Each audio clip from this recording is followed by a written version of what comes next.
Welcome to a couple of Rad Techs podcasts where we bring you an inside look at the world of radiology from the unique perspective of a married couple of radiologic technologists. Together, we have years of experience, exactly 30 years in the field, and we are here to demystify the science of medical imaging. Radiology is the unsung hero of the medical field, providing doctors with crucial images and information that help diagnose and treat illnesses. Join us as we explore the latest techniques, technologies, and innovations in radiology and discover the vital role we play in the healthcare industry. So come along for the ride as we share our passion for radiology as a married couple. On this episode of A Couple of Rad Techs podcast, Chaundria will discuss the importance of becoming a specialist in a particular modality to increase job opportunities and financial growth, and honing skills to increase radiologic technology job opportunities. She also touches on the upcoming topic of travel radiology as a way to improve finances without going back to school. Chaundria emphasizes the importance of getting paid for one's job and determining if the pay is worth the skills that you've acquired. She emphasizes the benefits of networking as a radiologic technologist and using effective communication, and encourages her listeners to specialize in a particular modality in radiology to increase their earning potential. In this episode, Chaundria shares her experiences as an imaging technologist and the importance of community support in the radiology profession. Tune in to this insightful episode for tips on career growth and increasing your financial earning potential in radiology. Hey, you guys, welcome to A Couple of Rad Techs podcast. I am Chaundria Singleton, your host, and today's episode is going to be one you do not want to miss at all because we're talking about the money. We're talking about the money, you guys. Yeah, we're going to do a deep dive into today's topic. I'm going to help you boost your income when it comes to radiology and take your radiology career to new heights. So if you do this one thing, it can make a world of difference in your income. So let me ask you this question. Which radiology career or pathway do you think makes the most money? So first, you got to know what opportunities and modalities are out there for radiologic technologists.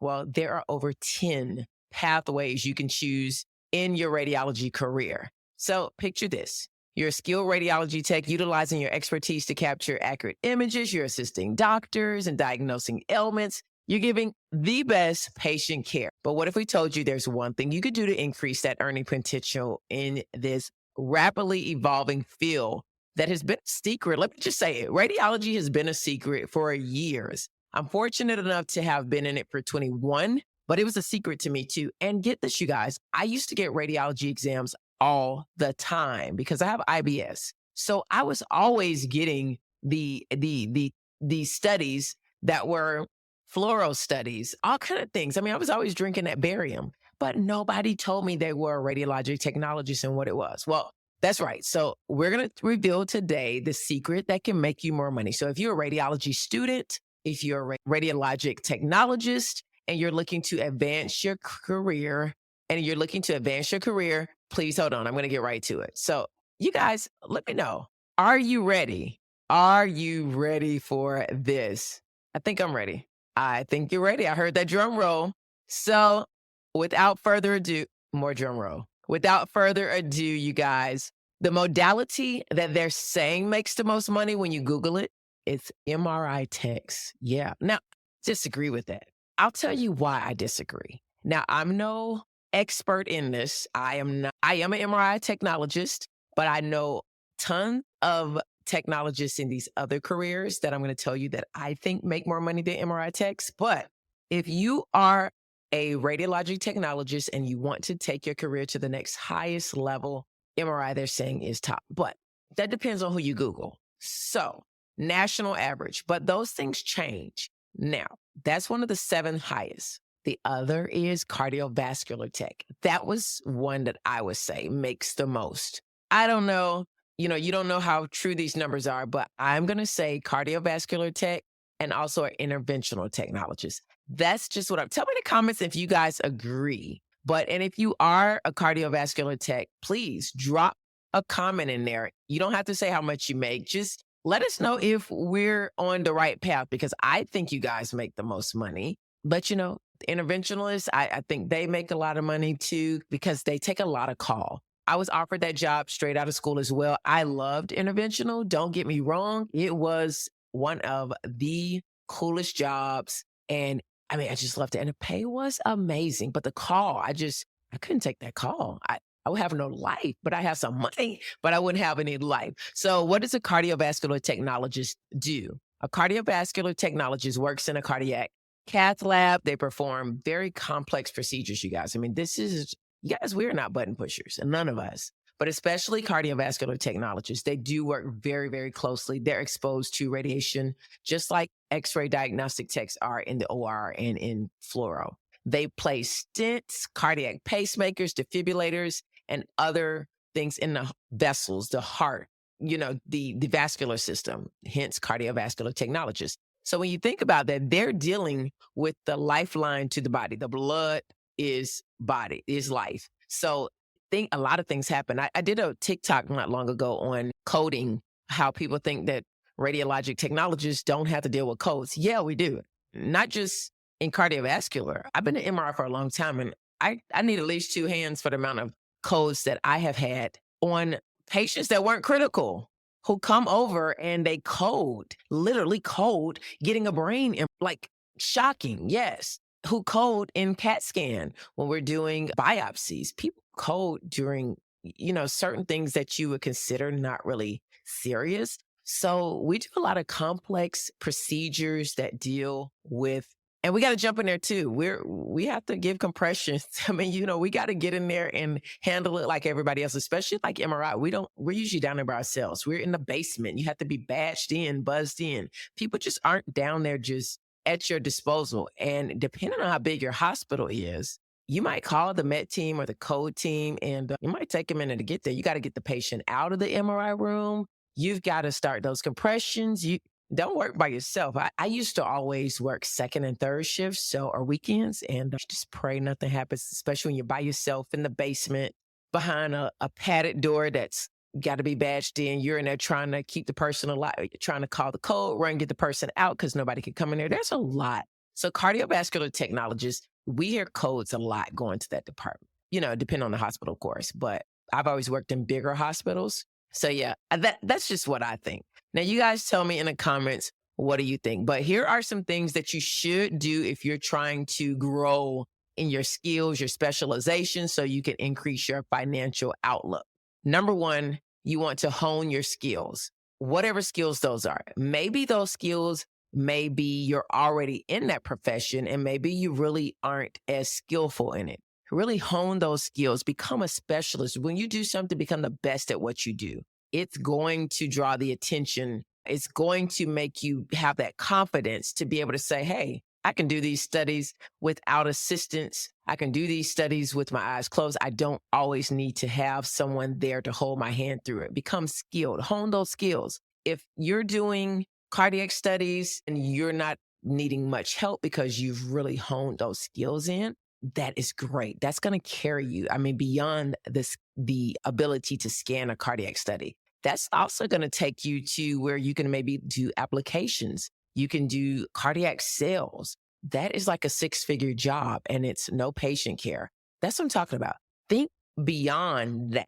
I mean, just honing those skills in, and that's going to increase your financial growth. So when you talk about specialization in radiology, you can specialize in a modality and then take that modality once you've honed those skills, got that experience in a plethora of different situations. Now you can go and look at education, which I'm not going to say education really. It just depends. You don't make as much money in education, but it depends. It depends. I'm not going to say you can't. It just depends, but that's not really where the money is. But it's a great field to be in. The money can be in applications. It can be in sales. And once you've garnered those skills in your modality and gotten the proper credentials, now you increase your financial growth, you guys. I mean, there are so many lucrative opportunities besides just the patient care aspect of it. I will give you an experience. I was able to have a job that had nothing to do with radiology, all because I honed the skill of placing IVs. Yeah, who would have thought that would have helped me to increase my financial growth? And it did. I'm telling you, I was able to work for 2 major universities on a contract level. So no middleman. I was not their employee. I was a contractor. The money went from them to me. So right there, that tells you the financial growth opportunity. Cut out the middleman. You always do better. Now, I'm going to tell you, I was networking and that's how I got this opportunity. Never ever thought of it, never came across. That's another way to grow financially in the radiology field is to network. You've got to network. And I want to speak to students on this. If you are a student, don't burn your bridges while you're in school. Not with instructors. I got my first job because of my instructor. She was my biggest cheerleader. Well, it was two of them, my biggest cheerleaders. And they recognized my hard work. I finished out of 2 years of clinicals. I did them in 1 year and I was done before the first year. I still had some months left in the first year. I just kind of faked it because I knew I needed at least look good and finish the first year with what they gave me for 2 years to do. I did it in less than a year. So only thing I needed was that cross table lateral C-spot. I could not get that doggone thing, but I got it. And I finished that within a year and a half. She saw my work ethic. I mean, she was just my biggest cheerleader. I love her to death. And she actually recommended me for several jobs. One job was straight out of school management, straight out of school being a manager of a radiology department.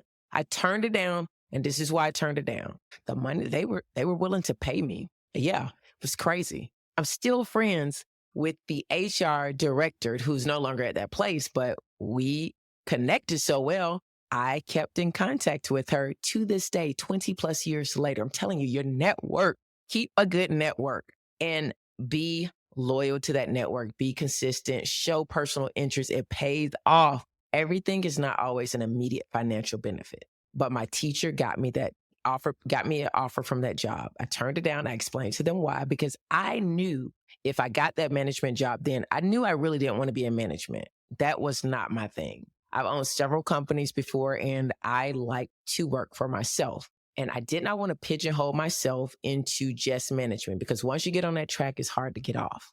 And I did not want to not be able to garner the expertise and the skills in the other modalities like I have been able to do. Right now, I'm certified in X-ray, MRI, and nationally certified in mammography. So that's 4 certifications. I know how to scan on every machine when it comes to CT and MRI. I've had the experience, the years of experience. I know how to place IVs. I can work very independently. I only got those skills because I was not afraid to turn down a very good opportunity that was referred to me. I had the job and they were not haggling on the salary. Let me just tell you that.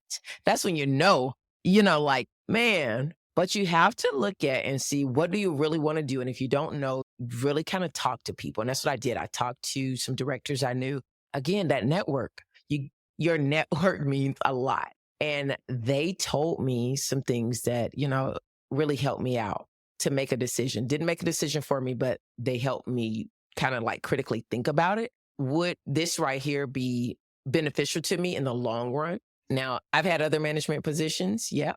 And they were great. They paid really, really well. And I walked away from those too because it was very limiting in what I needed to do. Now, I've had the opportunity to do education. I've had the opportunity to do applications. Love applications. Love applications. But the period that I've done it, it served its purpose. It's great money, you guys. I'm telling you, it's great money. Flexibility, especially if you can do it with yourself versus be an employee of another company. So I really, really preach that. But that's not for everybody. So don't think you're not winning if you are working for someone else, because that's just not the case. Some of my best jobs, I've had 3 full-time jobs in the radiology field where I've worked for other people. And I loved it. The 3 full-times that I had, I loved them. When it was my time to end that part of my journey with them, it was time.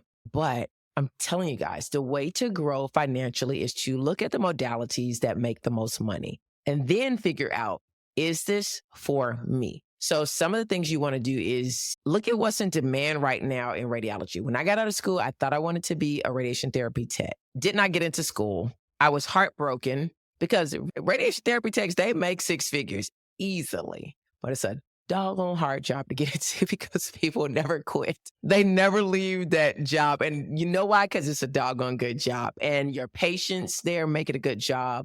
It's just a really good feel. I think radiation therapy is just amazing. But you have to look at what's going on in the radiology world and always be prepared to pivot. At one time, it was great. Radiation therapists could not find jobs.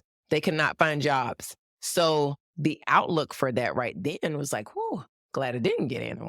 I'll be right back in x-ray. Wouldn't be making the money that I thought I would be making. Well, now radiation therapy, the plethora of jobs and they're killing it. So things go up and down. Nuke med can be high. Thought I wanted to do nuke med. Got in, started my first day of school. My father had a massive heart attack. So I was not able to continue in that. So, but all things work out when you give yourself the flexibility, you guys. That's the beautiful thing about radiology. We do not have to just settle. Oh, I went to school for x-ray. That's all I can do. No, we have options in this field. Let's really look at what radiology offers. It offers options. Some of your options are MRI. We've talked about that. T or CAT scans, mammography. They are begging for mammography techs. I mean, don't sleep on mammography. It makes really good money. It in comparison to what you have to do and the schedules that you get, the longevity of your health. Some modalities, they really wear and tear on your body. Mammography, not so much on certain parts of your body, your neck, kind of your shoulders that can kind of, because of the positioning that you have to do. That's one thing that I struggle with because I have a issue. It was just bothering my neck too bad. Interventional radiology, we already talked about that. And there are so many other specializations, ultrasound, nuke med. There are so many other, and now AI is coming out. There are a lot of other things on the horizon, you guys. So really look at a particular niche when it comes to the radiology field. There are so many jobs in CT out here. Now, I remember when everybody ran from x-ray and was going to get specialized certifications in T and MRI and everything else. They did not want to be an x-ray tech. And do you know, get this, this is where I'm talking about your financial growth. Don't sleep on diagnostic x-ray because for years when it was nobody in there, nobody wanted to do x-ray, diagnostic x-ray, techs that were making like 40, 50 bucks an hour because they couldn't find technologists. They were getting all kind of money. I mean, travel techs, x-ray, you rarely saw x-ray travel jobs come around. But when everybody mass exodus to the other specialties and nobody wanted to do diagnostic x-ray, there left a big gap. So the pay had to go up. And hey, I was like, I'll go back to my Merrill's book and shoot some x-rays, y'all paying that. And now you see that in CT. Nobody wants to be a CT scan tech because, they're always running. I did a TikTok on that, how, you're sitting back MRI, maybe you've done like 6 patients and here CT is doing like 40 to your 6th. It was a really good one. So if you haven't seen that TikTok or Instagram, hop on over to my a couple rad techs over on Instagram or on TikTok and you can see that, or you can find it in my shorts here as well. So. But yeah, it's really funny. I like to do radiology humor, but I also like to bring awareness to the radiology field. I'm a very upbeat person and I enjoy the field of radiology and I want you to do the same, but I also want you to make that money. So if anything I have said so far, you like and you think it is valuable, give me a thumbs up if you're watching me on YouTube and give me a like anywhere else if you don't mind. And if you're listening to this podcast, shoot me over an email, leave me a review, let me know how this information is beneficial to you. I truly appreciate it. I want to continue to bring you guys valuable content. It means a lot to me that you take the time out to listen, to watch, support, follow, share, tag. I've got many things on the horizon, so be sure to turn on the notifications. I've got a big giveaway coming very soon, and I want everybody to be able to benefit from it because it's just for you guys, my listeners. So anyway, we're going to get back to our scheduled content, which is the money. Doing this one thing when it comes to your radiology career can catapult your financial growth as a radiologic technologist. Specializing in a particular niche or modality is going to be important to you. That modality can be hot today and not hot tomorrow. So give yourself options. Definitely give yourself options and increase your earning potential significantly. Hone in those skills, create a strong network, communicate. I'm going to say this. The way that I know how much I should be making is because I have a solid group of technologists and we connect regularly. We pass jobs to each other. We helped each other pass the registry. Before there were schools that you all could go to, we learned our specialty on the job. And we actually, helped each other to take these courses and pass these courses because we were all that we had at that time. So there's a big community and we stick together. And when it comes to, hey, this job is paying this, is this what you think is fair? Or I'm going for this interview. What do you think I should ask? And we are honest with each other because we know what it's like to be underpaid and overworked. And as radiologic technologists, imaging professionals, please get you a group of folks. I'm not saying get on social media and tell how much you make. I'm not doing that. So if you want to ask me how much you make, I'm not telling you. I'm just being honest. I don't think that is how you do it because what I am worth, you may be shortchanging yourself because you may be worth more than me. And not that I feel that way, but you should feel that way. So don't go asking for what someone else makes. Know how to gauge it and know your value. And only you know your value. So if you think you're worth $14 an hour, take that $14 an hour. If you think you're worth $40 an hour, you take that $40 an hour. If you think you're worth more than that, take more than that. Know how to network and ask questions. It's a give and take. And everybody's not going to make the same thing. Let's just be honest on that.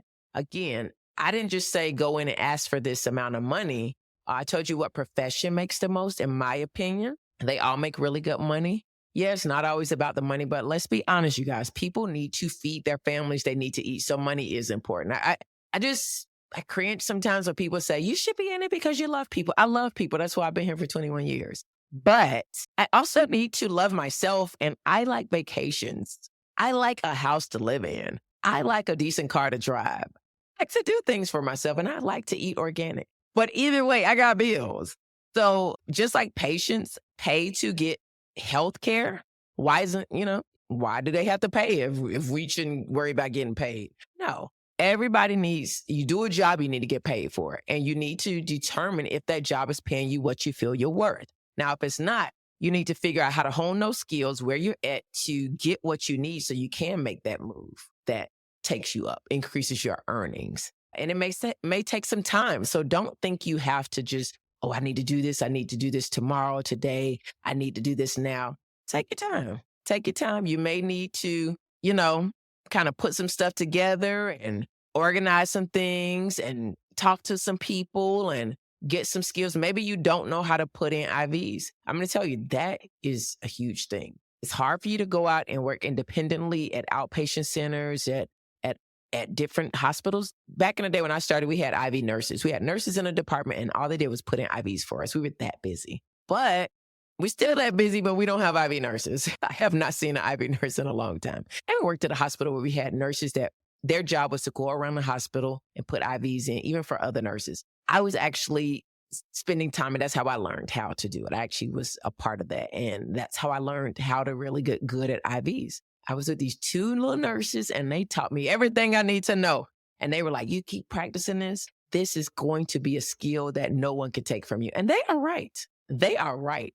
I remember not doing IVs for about a year because I got out of the healthcare field. I started flipping houses. So I got out of the healthcare field. It might have been 2 years. I don't know. No, I think it was about a year. Yeah. So I really wasn't working. I might have done a day here, a day there, but I really wasn't doing radiology because I was flipping houses and wasn't no need for me to be going back in. I mean, I'm just being honest. But when I went back in, I was a little slow on putting IVs in. I was a little ashamed. I was like, did I just lose this skill? I was just struggling, but it came back to me. It came back to me once. But you know what I did?